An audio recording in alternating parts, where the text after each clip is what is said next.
Perfect. I'll now craft the WOW full professional YouTube voiceover script in American English. From the first-person perspective, natural and emotional, with a strong hook. 3-act structure, internal doubt and comeback, live dialogue, and a powerful ending. The length will fall in the 1350 or 1600 word range, can stretch slightly if the twists and emotions flow naturally. YouTube voiceover script. Hook first, 3 lines. 6:47 in the morning, my lock was cut clean off. Sparks flying, steel hitting pavement. A tow truck reversed into my driveway, ready to snatch my Jeep like it was junk metal. Problem is, that junk Jeep belonged to a federal task force, and that little stunt earned her 8 years in prison. Act 1. The conflict. Name's Marcus Rodriguez, though most folks in the service call me Tank. Big guy, short fuse, but I try to keep it cool. When my grandma passed, she left me her little beige house in a neat, cookie-cutter neighborhood. I figured it'd be a safe spot for my kid sister Maya, a place to come home to after deployments, somewhere to plant roots. Instead, I walked straight into a war zone. Only the enemy wasn't cartel smugglers or armed gangs. It was a homeowners association, and at the front lines stood one woman, Bethany Kensington Wright. Picture a 50-something in yoga pants, pearl necklace even when she's gardening, driving her white Lexus like it's a crown carriage. She measured lawns with a ruler, fined people for having Christmas lights up in January, and strutted around like she was queen of suburbia. 2 weeks after I parked my government-issued Jeep in Grandma's driveway, I got an email. A violation commercial vehicle parked in residential driveway. Fine, $50 per day. Commercial vehicle. That was no plumbing van. It was a federally marked Jeep, loaded with $200,000 worth of surveillance equipment. But to Bethany, it was an eyesore. Maya went to talk to her, polite as can be, brought the deployment orders, offered to throw a tarp over the Jeep. Bethany didn't even glance at the paperwork. She leaned in, smiled, and said, "If your brother can't follow community standards, maybe your family doesn't belong here." When Maya told me that over the phone, her voice was trembling. She's a teacher, quiet, hates conflict. But Bethany had already hinted her husband sat on the city council, that he could make things hard for her at work. I felt my fists clench thousands of miles away. My grandmother used to tell me, "Mijo, you face bullies head on, but you do it the right way." Trouble was, Bethany played dirty, and I wasn't even stateside to defend my own family. Act 2. Escalation and twist. The fines kept stacking, $50, $100, then more. And Maya started noticing a pattern. Bethany wasn't just after us. She slapped violations on every military family in the neighborhood. One Marine was cited for excessive motorcycle noise. A Navy wife got a fine for unprofessional garden decor because of a gnome. Thing is, none of it was real. We dug up the original HOA covenants from 1987. Government vehicles were explicitly exempt. Bethany was fabricating rules, strong-arming people, trying to drive us out. Then came the letter. Remove vehicle within 24 hours or it will be towed. I called our JAG attorney, Williams. The moment I explained, she cut me off. "Rodriguez, this isn't an HOA issue anymore. This is federal interference."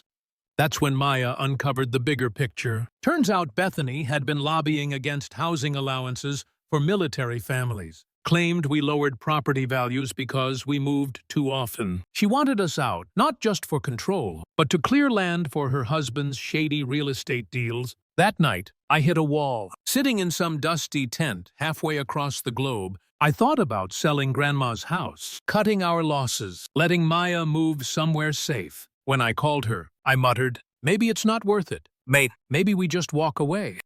And she broke. Through the phone, she sobbed. "Tank, they're trying to ruin my career. They're telling the school board I'm dangerous because of you. Because of a Jeep, I can't fight them alone."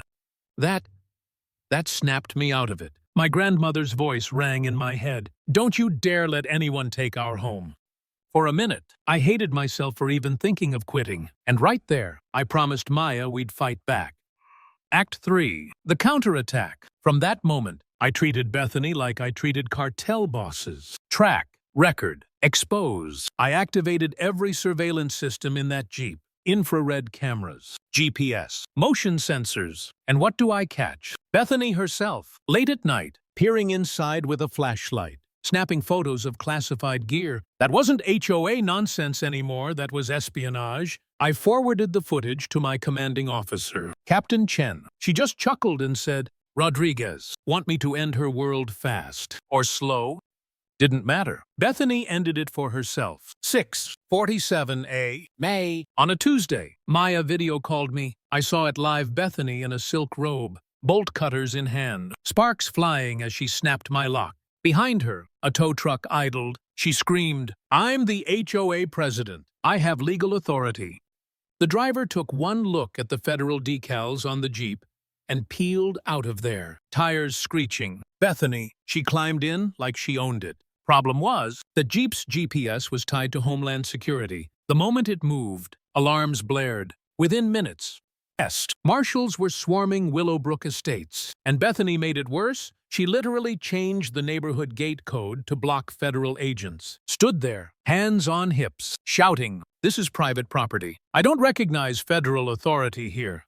Game over. Maya had recorded every second, and when the marshals put Bethany in cuffs, half the neighborhood peeked through their blinds and finally saw what kind of tyrant had been ruling them. But we didn't stop there. Maya dug into the HOA's finances. Turns out Bethany and her husband had siphoned nearly $200,000 from community funds, selling properties under the table, pocketing dues. The silence broke. Veterans set up meetings. Teachers came forward. Local reporters ran with the story. Suddenly, the Queen of Suburbia looked more like a fraud in pearls. At the final community hearing, I'd just rotated home. I stood at the podium, scanning the room. All those faces that once looked away were watching me now. I took a breath and said, "She didn't just cut a lock. She tampered with a federal vehicle, stole government equipment, and tried to drive out the very people who serve this country."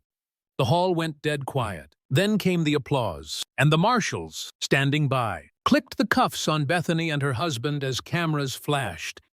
Ending and reflection. 18 months later, I sat in Grandma's kitchen, same worn table, reading the court ruling. Bethany, 8 years federal time. No parole. Her husband, 6 years, plus millions in restitution. Their house, seized, converted into a veterans memorial park. Maya, she's now the HOA president. First order of business, drafting a Bill of Rights for military families. National outlets covered it as a model for reform. Every morning now, I drink my coffee on that porch, watch the flag ripple in the breeze, hear kids laughing in yards once patrolled by tape measures. Victory doesn't always look like fireworks.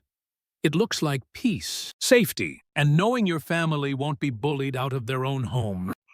Final line. Never forget, bullies may run the block, but they don't outrun the law. That's the lesson here, and that's what we stand for on HOA Stories.